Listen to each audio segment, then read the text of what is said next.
외로움은 인간의 삶에서 피할 수 없는 요소 중 하나이다.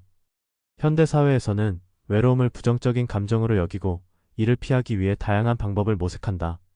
하지만 철학자 쇼펜하우어는 외로움을 단순한 결핍이나 고통으로 보지 않았다. 그는 외로움을 삶의 필수적인 요소로 받아들이고 이를 통해 지혜와 깊이를 더할 수 있다고 주장했다. 그의 철학에서 외로움은 단순한 고립이 아니라 더 높은 경지로 나아가기 위한 필연적인 과정이었다. 쇼펜하우어는 인간이 근본적으로 고독한 존재임을 강조하며 외로움을 피하려는 노력이 오히려 우리를 더 불행하게 만들 수 있다고 말했다. 많은 사람들이 외로움을 피하기 위해 끊임없이 사회적 관계를 맺으려 한다. 하지만 진정한 지혜와 자기 성찰은 고독 속에서 가능하다고 보았다. 그의 저서 인생론과 의지와 표상으로서의 세계에서 인생은 본질적으로 고통과 권태로 이루어져 있으며 이를 극복하기 위해서는 욕망을 줄이고 외로움을 받아들여야 한다고 설명했다. 오늘날 우리는 기술의 발전으로 인해 언제 어디서든 타인과 연결될 수 있는 시대에 살고 있다. 스마트폰, 소셜미디어, 메신저 등 다양한 커뮤니케이션 도구가 외로움을 줄여줄 것처럼 보이지만 오히려 현대인은 그 어느 때보다 깊은 외로움을 호소하고 있다. SNS에서는 친구 수가 수천, 심지어 수만 명에 달하는 경우도 흔하다. 메시지를 전송하고 좋아요를 누르며 사진을 공유하는 행위는 우리가 타인과 관계를 맺고 있음을 상징적으로 보여주는 행동이라고 볼 수 있다. 하지만 정작 이러한 연결의 과잉이 진정한 관계의 부재를 초래하고 있다는 점에 주목할 필요가 있다. 심리학자들은 이러한 현상을 연결 속의 단절이라고 부른다. 우리가 수없이 많은 사람들과 연결되어 있음에도 불구하고 진심으로 자신의 감정을 공유할 수 있는 깊은 관계가 없다. 예를 들어 SNS에 수천 명의 친구가 등록되어 있어도 정작 힘든 순간에 진솔한 대화를 나눌 사람이 없다고 느끼는 경우가 많다. 따라서 외로움을 피하려 하기보다 이를 받아들이고 내면을 탐구하는 계기로 삼아야 한다. 외로움을 활용하여 인간성을 깊이 탐구하고 큰 성취를 이룩한 인물들이 많이 있다.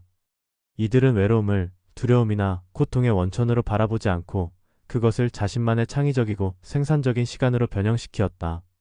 아이작 뉴턴, 학문적 발견의 원천으로서의 외로움. 1665년 흑사병이 유럽을 휩쓸 때 케임브리지 대학교는 문을 닫았고 뉴턴은 자신의 고향 울스소프의 농장으로 돌아가야만 했다. 약 2년 동안 지속된 이 고립은 뉴턴의 삶에서 기적의 해로 불리게 되었다. 그는 학문적 몰입을 통해 미적 분학의 기초를 세웠고 프리즘 실험으로 광학 법칙을 발견했으며 만유인력의 법칙을 정립하였다. 뉴턴이 고독 속에 머무는 동안 그의 사고는 방해받지 않았고 창의적이고 본질적인 질문에 깊이 몰두할 수 있었다. 이러한 성취는 외로움이 단순한 시간의 공백이 아니라 깊이 있는 사유의 시간이 될 수 있음을 보여준다. 프란츠 카프카, 외로움 속에서 태어난 문학적 걸작. 프란츠 카프카는 외로움을 단순히 견디는 것이 아니라 창작의 에너지로 전환시킨 대표적인 인물이다. 그는 스스로 사람들과 관계 맺는데 어려움을 느꼈고 사회적 고립감에 시달리며 불안과 외로움을 소재로 삼아 글을 썼다. 대표작 변신과 성은 그의 외로운 밤 시간에 나온 작품들로 인간 존재와 사회적 조건을 깊이 탐구한 결과물이다. 그는 다음과 같은 말을 남겼다. 외로움 없이는 진정한 창조는 불가능하다. 카프카의 삶은 외로움이란 창작, 상상력, 자기 사유로 전환될 수 있음을 여실히 보여주었다. 스티브 잡스. 혁신을 위한 고독이 의도적 선택. 스티브 잡스는 고독 속에서 탁월한 아이디어와 통찰을 발견하였다. 그는 명상을 통해 깊은 사고에 잠기고 내면의 소리에 집중하며 단순하면서도 혁신적인 아이디어를 발전시켰다. 애플의 미니멀리즘 철학과 혁신적인 제품들은 고독한 시간 속에서 구상되었다. 찹스가 외로움을 의식적으로 선택하며 활용한 방식은 현대사회에서 외로움에 대한 새로운 해석을 가르쳐준다. 이들의 사례는 외로움이 우리가 도망치거나 피해야 할 것이 아니라 우리의 내면을 발견하고 창의적 가능성을 확장하는 기회가 될 수 있음을 암시한다. 쇼펜하우어가 말했듯이 고독은 인간이 타인의 목소리에서 벗어나 자기 자신에게 귀 기울일 수 있는 시간이다.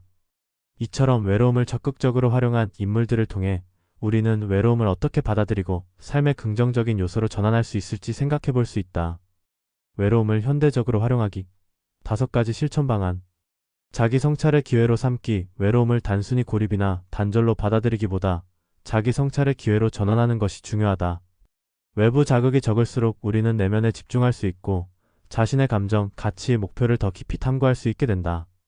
외로움 속에서 자신과의 대화는 진실된 자아와 다시 연결되는 중요한 과정이 될 수 있다.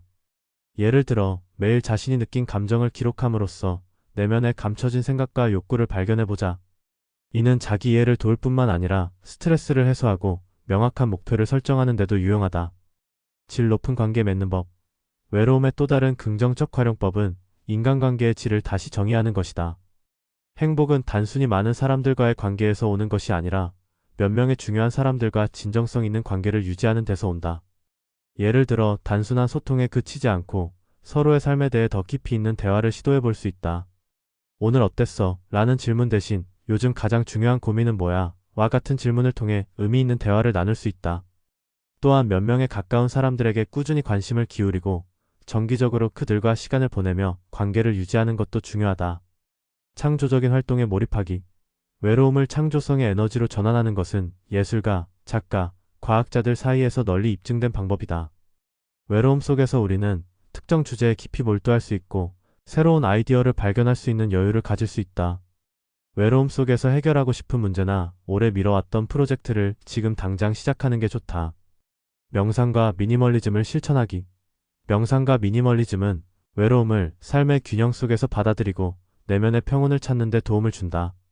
명상은 정신을 고요히 하여 자기 자신과 더 가까워질 수 있는 시간을 가질 수 있으며, 미니멀리즘은 불필요한 물건, 인간관계 또는 외부 자극을 줄여 삶을 단순화하는 데 도움을 준다.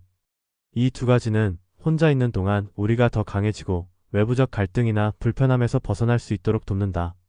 매일 일정 시간 동안 조용히 앉아 자신의 호흡과 생각에 집중하다 보면 내면의 혼란을 정리하고 스트레스를 줄이는 데 효과적이다.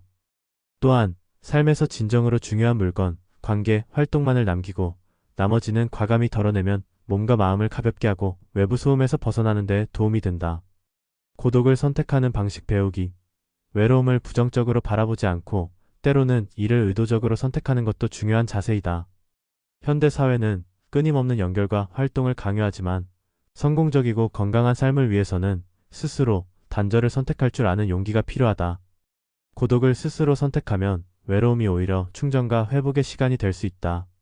실천 방안으로는 하루에 일정 시간을 정해 혼자 산책을 하거나 카페에서 시간을 보내며 마음을 정리하는 시간을 만드는 것이 있다. 또한 하루 동안 SNS와 메신저를 끄고 혼자서 독서나 사색에 집중하며 디지털 소음에서 벗어나는 방법이 있다. 그러나 모든 외로움이 긍정적인 결과로 이어지는 것은 아니다. 사람에 따라 외로움은 창의성과 자기 성찰의 원천이 될 수도 있지만, 다른 한편으로는 심리적 고통과 문제를 심화시키는 계기가 될 수도 있다. 외로움에 대한 지나친 낙관적 접근은 이러한 부정적 측면을 간과할 위험이 있다. 대표적인 사례가 일본의 히키코모리 현상이다. 히키코모리는 심리적 상처와 스트레스로 인해 장기간 고립 상태에 놓인 사람들을 지칭하는데, 이는 성장의 기회가 아닌 우울과 무기력의 악순환으로 작용한다. 또한 팬데믹 동안의 장기적 고립은 불안장애, 우울증, 심리적 스트레스 증가로 이어졌다. 긍정적인 사례와는 달리 이런 현상들은 외로움이 의도적이고 관리되지 않을 경우 인생의 잠재력을 제한하거나 심리적 문제를 심화시킬 수 있음을 보여준다. 결국 외로움은 자율적이고 선택된 고독이어야 하며, 이와 동시에 인간관계에서 얻는 따뜻함과 지지의 가치를 결코 잊어선 안 된다. 쇼펜하우어는 외로움을 부정적으로 피하기보다 이를 적극적으로 받아들이고 활용해야 한다고 주장했다. 현대 사회에서 외로움은 흔히 불행과 연관되지만 우리는 이를 성장과 자기 발견의 기회로 전환할 수 있다. 하지만 동시에 지나친 고립이 정신 건강에 악영향을 줄 수 있다는 점도 고려해야 한다. 외로움을 무조건 극복해야 할 문제로 보기보다 자신에게 맞는 방식으로 받아들이고 활용하는 것이 중요하다. 건강한 인간관계를 유지하면서도 혼자 있는 시간을 가치 있게 활용하는 균형 감각이 필요하다. 결국 중요한 것은 외로움을 피하려는 것이 아니라 그것을 어떻게 활용할 것인가에 대한 태도이다. 외로움을 부정적으로만 보지 말고 자기 성찰과 창조성의 원천으로 삼는다면 우리는 보다 깊고 의미 있는 삶을 살아갈 수 있을 것이다. 영상이 마음에 드셨다면 구독과 좋아요 부탁드립니다. 여러분의 응원이 큰 힘이 됩니다.